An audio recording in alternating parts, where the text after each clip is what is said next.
आज आमच्या सोबत युवक जिल्हाध्यक्ष अमोल जाधव आहे. 2 टर्म ते परभणीचे महानगरपालिकेचे नगरसेवक आहे. सध्या सुद्धा काँग्रेस आयचे नगरसेवक आहे. सध्या सुद्धा ते नगरसेवक निवडून आलेले आहे. आमच्या सोबत आहे सर. भाजपचे जिल्हाध्यक्ष सुरेश भोमरे यांनी खासदार बंडू जाधव आणि डॉक्टर राहुल पाटील यांच्यावर टीका करत त्यांनी असं सांगितलेलं आहे की परभणीची शिवसेना आता ही शिवसेना नसून जनाब सेना झालेली आहे.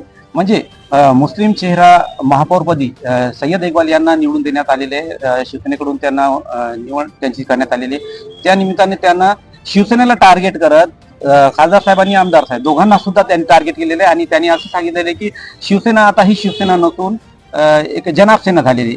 याबद्दल आपलं काय म्हणणं असं? बघा, सुरेश भोमरे या जिल्ह्यामध्ये अतिशय वाचाळ म्हणून ओळखले जाते. त्यांनी काय बोलले काय नाही, त्यांना काय राजकीय सेन्स नाही, तारतम्य नाही, कुठं काय बोलायचं कुठं काय वागायचं, स्वतःच्या राजकीय फायद्यासाठी काही बोलायचं, म्हणजे भाजपच्या पुढाऱ्यांनी काहीतरी थुकायचं आणि ते यांनी चाटायचं, हा धंदा सुरेश भोमरेचा इथे दिसून येतो. आणि यांना त्यांना जनाब म्हणल्यानं काय होणार आहे? सेलूमध्ये काँग्रेसचे भाजपचे 4 नगरसेवक मुस्लिम समाजातून येतात. जिंतूरमध्ये 6 नगरसेवक मुस्लिम समाजातून येतात. भाजपचे उपाध्यक्ष भाजपचा मुस्लिम समाजाचा आहे. कालच्या जिल्हा परिषदला राणी सावरगाव सर्कलमध्ये भाजपच्या चिन्हावर अल्ताफ राणा नावाचे एक मेंबर निवडून आलेत. म्हणजे मुस्लिम समाजात मेघना बोर्डीकर या काल परभणी महापालिका निवडणुकांमध्ये म्हणल्या नगरपालिकांना आम्हाला मुस्लिमांनी भरभरून मतदान दिलं. मुस्लिम समाजाने भाजपला साथ दिली. मग एक प्रकारे त्यांच्या नेत्यांच्या बोलण्याला ते मग त्यांच्या नेत्यांना पण ते जनाब म्हणून संबोधणार आहेत का, त्यांनी सांगावं सुरुवातीला.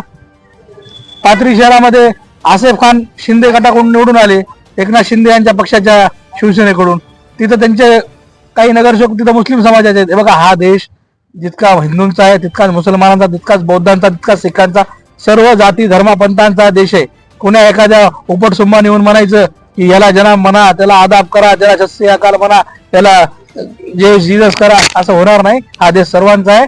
सर्वांना, प्रत्येकाच्या जाती धर्माच्या लोकांना निवडणूक लढवायचा, उभं राहायचा, जिंकून यायचा, पद घ्यायचा अधिकार आहे.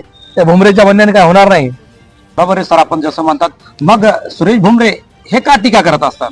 सुरेश भोमरे आणि भाजपचं एक धोरण आहे, अंगूर खट्टे. एखादी निवडणूक हे हरले की यांना जातीपातीवर यायचं, धर्मावर यायचं आणि आपला कार्यभाग साध्य करायचा. कार्यभाग साध्य नाही झाला की शहरामध्ये वातावरण कसं बिघडेल, शहराचा सलोखा कसा बिघडेल, जातीय सलोखा कसा मिटेल, वाढेल, लोकांमध्ये दंगली कशा वाढतील, अशा बोलायचं काम हे लोक करतात. त्यांना सत्तेमध्ये लोकांचं काम करायसाठी जनतेने बसवले.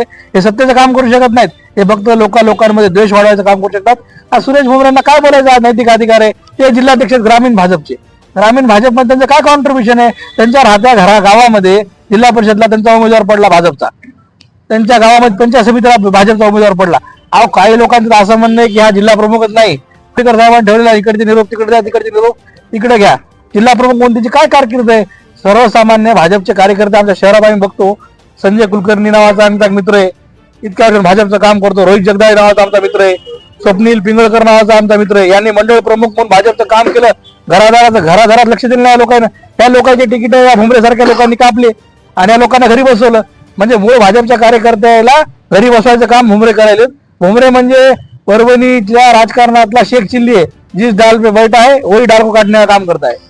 आज प्रसार माध्यमांशी बोलताना आपला काय मेसेज असेल जनतेला वगैरे? आमचा मेसेज आहे की भाजपच्या या ढोंगी हिंदुत्व आणि ढोंगी भारतीयत्वाच्या याला बळी पडू नका. हा देश सर्वांचा आहे. आपण सर्व एका ठिकाणी राहिलो तर देश पुढे जाईल. देशाला तोडण्याचं काम आणि जातीयात भांडण लावायचं काम भाजप करायली. या भाजपच्या नादी काय लागू नका. परभणीच्या जनतेने शून्य मतदारांना साफ नाकारले, यांच्या अजेंड्याला साफ नाकारलेलं आहे.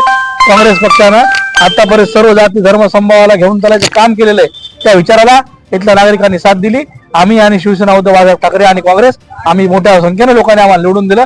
आम्ही या शहरामध्ये जातीय सलोखा कधीच बिघडणार नाही आणि विकासाची कामं कशी होतील त्यासाठी प्रयत्नरत आहोत.